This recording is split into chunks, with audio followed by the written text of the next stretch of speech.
ओम नमः शिवाय। सोमनाथेश्वर की उत्पत्ति। चंद्रमा को दक्ष प्रजापति की 27 पुत्रियां पत्नी रूप में प्राप्त हुई थीं, परंतु चंद्रमा रोहिणी से अधिक स्नेह करते थे। बाकी सभी स्त्रियां दुखित होकर पिता के पास गईं। पिता ने उनकी बात सुनकर चंद्रमा को समझाया कि हे चंद्रदेव, उत्तल कुल में उत्पन्न होकर ऐसा क्यों कर रहे हो? विषमता मत बरतो। एक के साथ प्रेम तथा दूसरे के साथ प्रेम न करने पर मनुष्य नरकगामी होता है। इस प्रकार दक्ष समझाकर घर चले गए, परंतु चंद्रमा ने उनकी बात पर कोई ध्यान नहीं दिया। फिर रोहिणी से दुखित होकर सभी कन्याएं पिता के पास पहुंची। इस बार दक्ष चंद्रमा के पास गए और कहने लगे, अरे चंद्रमा, मैं तुम्हें दीनता के साथ समझा चुका हूँ, परंतु तुमने मेरी बात नहीं मानी। अब मैं तुम्हें शाप देता हूँ कि मलिन होकर क्षीण हो जाओ। इससे चंद्रमा मलिन होकर एकदम क्षीण हो गए। इस दुख को चंद्रमा ने इंद्र आदि देवताओं से कहा। सभी ने वशिष्ठ ऋषि के साथ ब्रह्मा जी से प्रार्थना की कि उसका कोई उपाय बताओ। तब तो ब्रह्मा जी बोले, अरे देवताओं, ये चंद्रमा तो महादुष्ट है। ये गुरु बृहस्पति जी की पत्नी तारा को लेकर भाग गया था।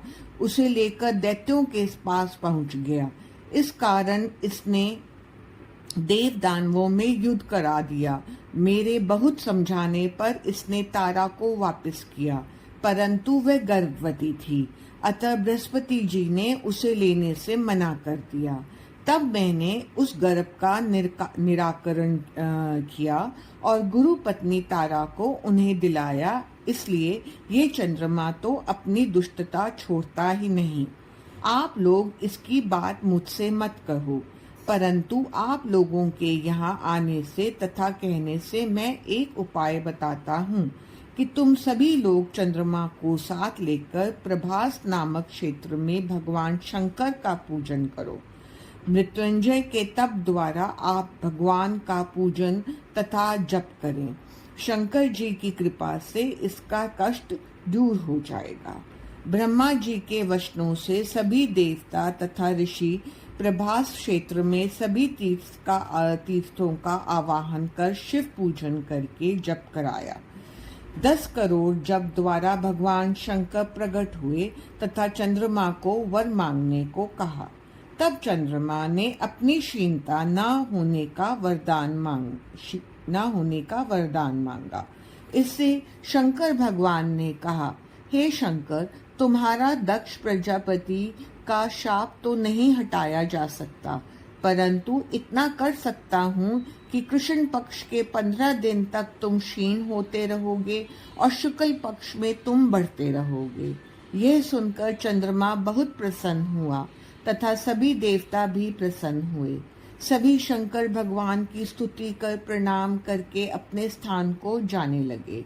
तब वहीं पर सबने सोमेश्वर नाम से शिव की पूजा की तथा उसी स्थान पर पार्वती सहित शिव को विराजमान रहने की प्रार्थना करके वरदान प्राप्त किया। वहीं एक कुंड बनाया जिसका नाम चंद्र कुंड रखा। इस कुंड के स्नान से सभी पाप निवृत्त हो जाते हैं। यही सोमनाथ भगवान की महिमा है। मल्लिका अर्जुन की उत्पत्ति।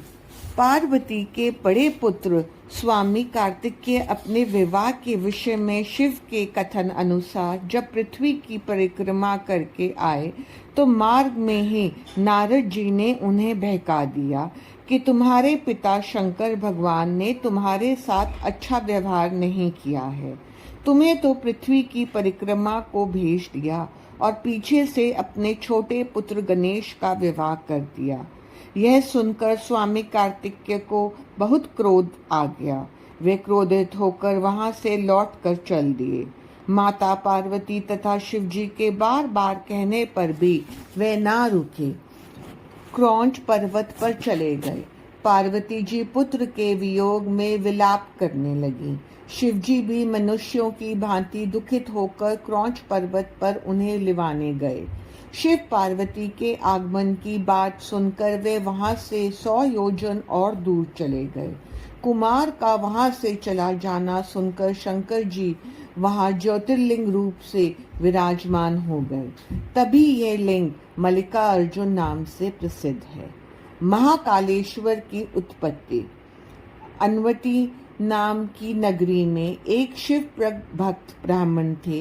वे नित्य ही विधि पूर्वक पार्थिव शिव पूजन करते थे। शिव की कृपा से उन देवज्ञ ब्राह्मण को धन धान्य की कमी नहीं थी। सभी प्रकार के सुख भोग कर वे अंत में शिव के परम पद को प्राप्त हुए। उस ब्राह्मण के 4 पुत्र थे, देवप्रिय, मेधाप्रिय, सुकृत और धर्मबाहु। इन पुत्रों के आचरण भी अपने पिता के समान थे। वहीं उनके पास एक रत्नमाला नाम का पर्वत था। उस पर दूषण नाम का एक राक्षस रहता था। उसने तप द्वारा ब्रह्मा जी से वर प्राप्त किया था। फिर वह धर्म का द्वेषी हो गया।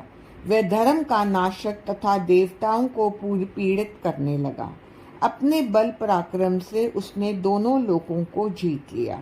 इस प्रकार वह एक दिन अवंतीपुरी भी आ पहुंचा।